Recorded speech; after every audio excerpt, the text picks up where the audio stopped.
Public pressure on the Israeli Prime Minister is intensifying as thousands take to the streets weekly, demanding a swift prisoner exchange with Hamas to free those still held captive. Among the loudest are the grieving families of hostages who perished during their ordeal. Of all those taken by Hamas to Gaza on October 7th, 37 returned in coffins. 33 others are confirmed dead, with their bodies still remaining in Gaza. Gil Dickman faced his worst nightmare when he learned that his cousin, Carmel Gat, who endured nearly 11 months as a hostage, had been killed in Gaza. It was 3:30 a.m., the night between Saturday and Sunday, when the officer knocked on the door, and he came to us and he said, "I'm sorry to announce to you that Carmel's body was found and brought back to Israel." And that's when the sky just fell over my head and all of us. From sorrow, the families shift to holding those responsible to account. Gil blames himself, Hamas, and his government. It's like a Russian roulette.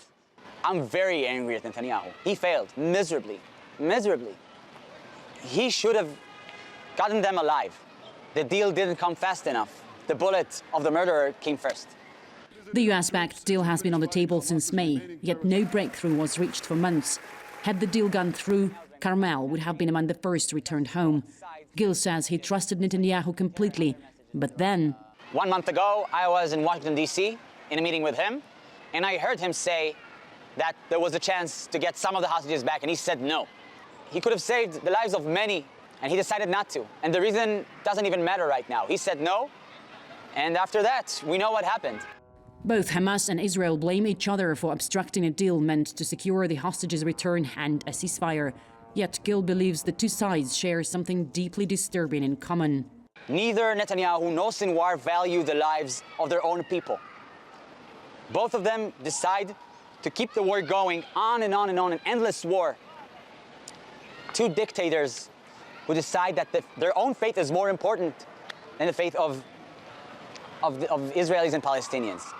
Netanyahu has repeatedly said increased military pressure is the way to bring the captives home. I don't believe that keeping the war going is going to save hostages. The way I see it, keeping the war going kills them. That's what happened to Carmel. Carmel and 5 others were murdered in a tunnel beneath Rafah, southern Gaza. The IDF later released footage of where they were being held. This is their blood. They were shot less than 48 hours before the army's arrival, tragically too late. Following the news, Carmel's family refused to speak with the Prime Minister.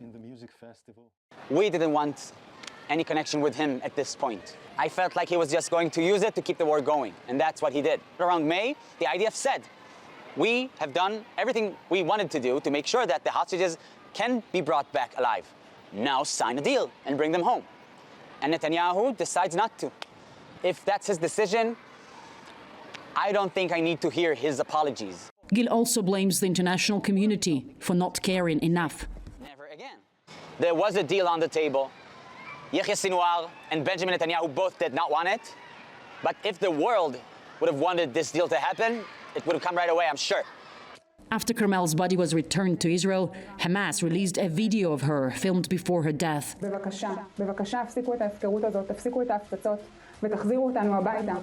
She said she's keeping strong, that she wants us to fight for her. And I think that even though it was written for her, she meant it. Yeah, I know that she can keep strong even in these horrible, horrible terms. Carmel was a people-loving, peace-loving person, an occupational therapist. She was trained in treating people who suffered from trauma. And we know that even in captivity, she found the strength to be a beacon of light for others. She was doing yoga sessions and meditation sessions with the hostages who were with her, trying to treat them so they feel better, so they're optimistic about the future ahead. When Gil talked about the need to make sure that other hostages are brought home before it's too late, a group of strangers passing by stopped to thank him. The most important thing is that the hostages that are still there, that are still alive, come back. That's the most important thing. He's a hero. The fight that he went through in the past year. I couldn't ignore it. Thanks for everything you do and forgive us. Thank you. My condolences. We share your grief. You are an inspiration in all the madness we are in.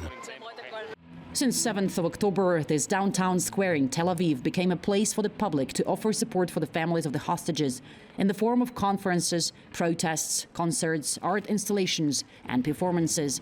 all to increase the pressure on decision makers to act fast until it's too late for those now held in grim Gaza tunnels. You will not find a picture of Carmel on the hostage square. The fight